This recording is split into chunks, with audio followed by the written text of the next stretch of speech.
y'all. Welcome back. Another episode with Mary and Candace. Mary and Candace. What's up, Mary? How you doing? I'm doing good. Yourself? I'm doing all right. I think obviously by the time you guys listen to this, you would have, or hopefully you at least took some time over the weekend to remember all the victims from 9/11, all the first responders as well. Obviously that was a horrible time for our nation. So I hope that you took some time to, just reflect and just remember just how certain families were affected on that day beyond how we were affected as a nation. But there's also, obviously many people who lost family members. It's crazy to think that it has been 20 years since this tragedy happened. But for those, survivors and those families that, lost loved ones, it's like it just happened. It's still surreal to them. It doesn't matter how much time go past, they have to constantly relive, that day. Right.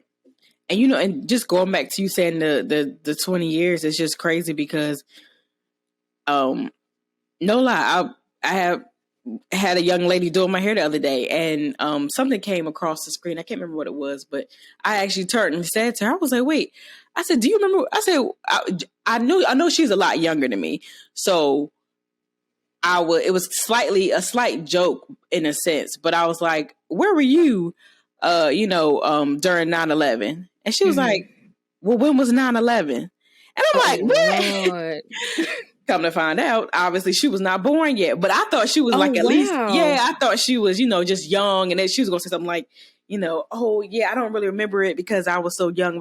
No, she was not born yet. So I was like, that really put a stamp on it. Like, dang, 20 years. And especially when I can remember that day. And it's crazy because I know I was in 7th grade. Some people knew what was going on at school because they had teachers who were turning on TVs and who were showing them what was going on. I was not in a class like that.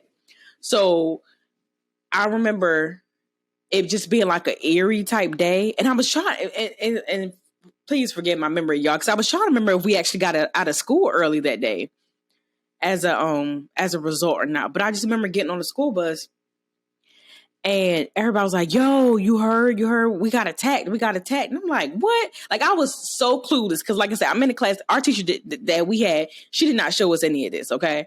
So I'm getting on the bus and people are like, yeah, we've been attacked. I kept hearing that we were bombed. And so like, obviously when you first hear those first stories, you hear different incorrect information. So I'm just completely like, wait, what is going on? So completely all out of sorts. Obviously on the show, I've told y'all plenty of times that my dad is retired Navy. So there's that aspect to it as well, being a Navy, child at that time or whatever. And I remember getting home and I finally got in front of my TV and I was able to kind of see what was going on. My parents weren't home at the time. And I kind of remember talking to my aunt. She calls, she's like, crying on the phone. She's worried about what this means for my dad in terms of, him being an active duty military member. Right. What is America about to do? What is about to go down? So that anxiety put on me at that point was crazy because now I'm going from just trying to understand what all this means. And then the thought of, okay, what does this mean even for my dad? Like, how is this about to change? And it may sound crazy, but at that time, I think my release was pretty much like playing outside and playing basketball and football and stuff. So don't lie, y'all. I literally went outside. I was like, let me, matter of fact, shout out to Jamar because that's who house I had to Jamar, my dude. So I'm literally walking down the street, no planes in the sky whatsoever, right? Like there's no noise. There's no cars coming down the street. So I'm assuming everybody was inside, just like glued to their TVs and stuff.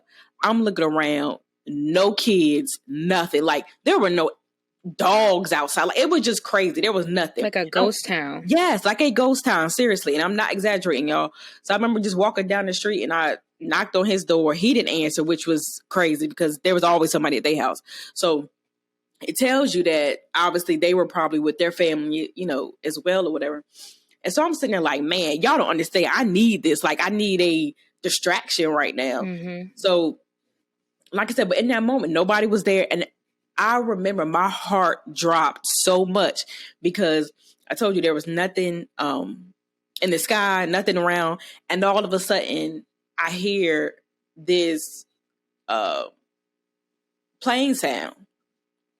And so, I mean, obviously I had just witnessed what had happened. So my first thought is, what in the world's going on? Like, is this even more? Mind you, middle school, I don't know everything. Okay. Right. So, but come to find it was like a Red Cross plane or something. You know what I mean? So when I saw the symbol on it, you know, I felt a little bit better about the situation. But initially I was just like, wait, what's going on? Because as far as I knew, all the planes had been grounded and stuff like that, I believe. So to hear that scared me, like, wait, what are you doing? Why are you up there? You know what I mean? So, yeah, so that was my experience. I mean, obviously as time went on, we got a little bit more understanding, and I don't know, it was just sad to hear all the stories. Also to think about like the decisions people had to make in the last few seconds of their lives. Even the first responders who went back into burning buildings without thought to go in there and save people who weren't able to make it back out like that. That's intense, you know. And then obviously the soldiers who go on to try to retaliate and fight that war based off of that situation. So it's crazy to think in 20 years how we were still affected by it today. So it's actually covered generations, you know, of families, especially, you know, military wise or whatever, because we still were having people be deployed and fighting in wars and related to it. So the one thing I would say that I do remember that was like oddly comforting was it was almost like a unity that was created. And I say oddly comforting because I hate that something like that had to occur to have that. But if I'm honest, it just seemed like there was a certain type of bond, because it was almost like everybody coming together against one common enemy. You know what I mean? And that was, I guess in a way, just kind of bonded and created this certain level of patriotism that I hadn't seen in my lifetime at that time so far. So yeah, I would say that was my experience. What was it like for you? I vividly remember going to school, and I guess once word got out with our teachers and stuff, our teachers tried to push through to teach, you know, class, and then they just end up turning on TVs, and our principal kept updating us like on the intercom in school. I remember that.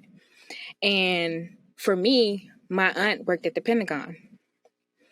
And so when I was trying to process everything that was going on, you know, as the attacks was going on, I was like, my aunt, she works in DC. No, wait, where does she work at? No, she works at the Pentagon. You know, all these thoughts is going through my head, and I'm just like, what is going on? You know, I remember like calling, like texting my cousins, texting my aunt, you know, couldn't get a hold of anyone while I was at school, you know, not supposed to be on your phone. I remember going home to my grandparents, and they had the TV on, and, you know, my grandfather and my grandma, they was just, you know, just like, as soon as he came home, you know, they embraced me with a hug, and they just, you know, like, let's just say a prayer, you know, because that was, she is my grandparents' child. So we just like haven't heard any updates, but, you know, we're just going to pray. And, you know, we kept calling. And it wasn't probably until like later that night, and it had to be real late, maybe like we were already in bed, and we got the call, and she was saying, you know, I'm good. I'm safe. You know, she was shaken up and stuff. And because for me and her, when I was young, we had like a bond, because she knew I was always interested in like the whole FBI thing and going to DC and stuff like that. So she always would like share stories and experience and things she did. And so when she was talking to me, she was just like, it was just like, she was still in shock and everything. But it almost felt, it was a sense of relief, but it was almost felt like to be selfish, to be happy that, she was alive, because so many other lives were lost. So that's my experience on it. But going back to what you're saying with unity and everything like that, and I definitely agree with that, because 20 years ago, the nation experienced a tragedy, but at the same time, we all came together as one. And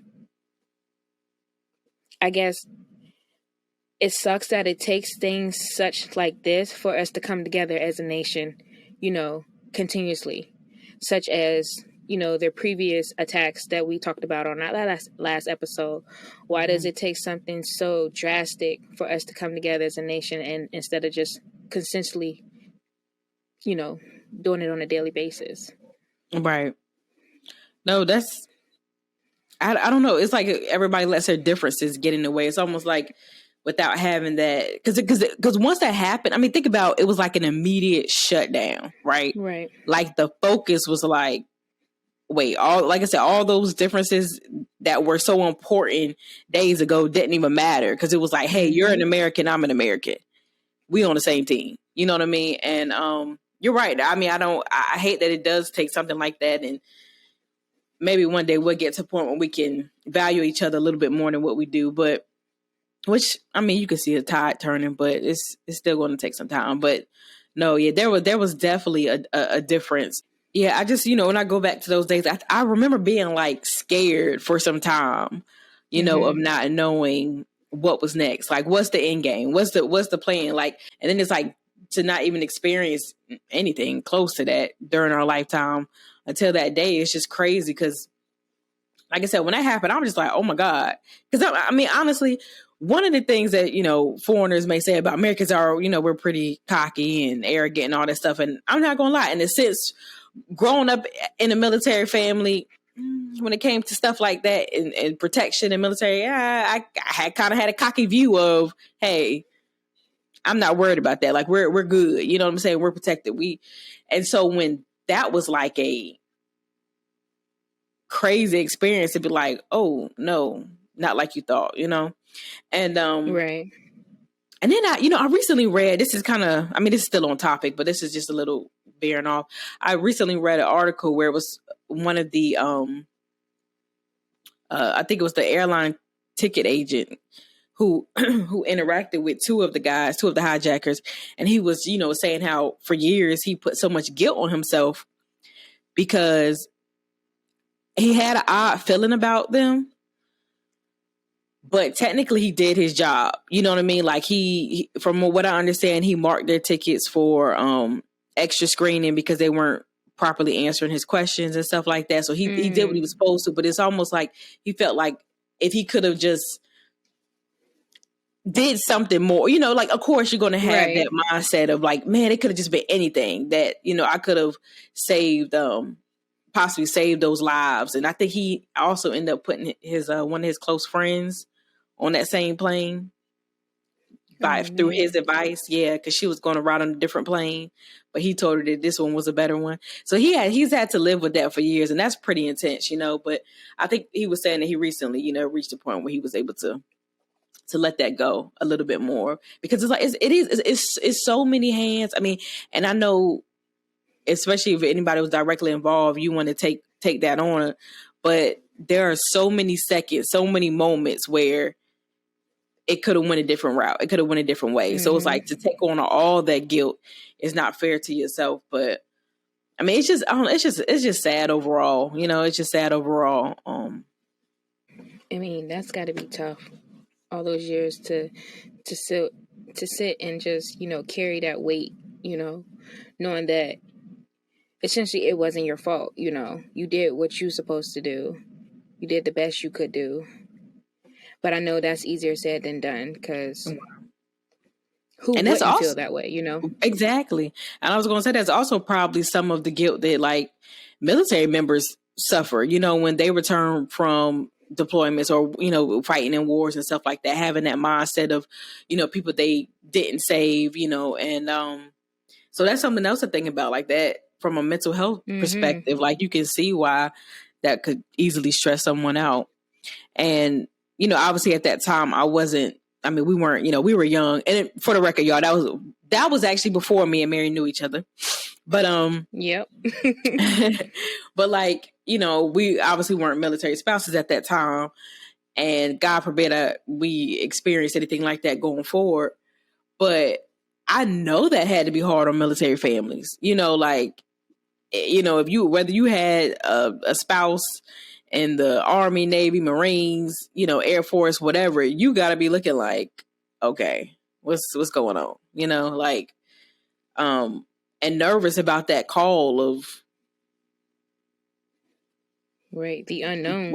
Exactly. Like, what's the plan? Like, you know, so I can't even imagine what a lot of them were going through at that time as well. But yeah, but I think if you just make sure you try to find a way to honor the victims, like I said, the first responders, everybody, even the survivors, you know, we talk a lot about the victims, but even the survivors who have had to still wear, like, you know, these emotional scars from that day, like that's intense, you know? So make sure you pay your respects.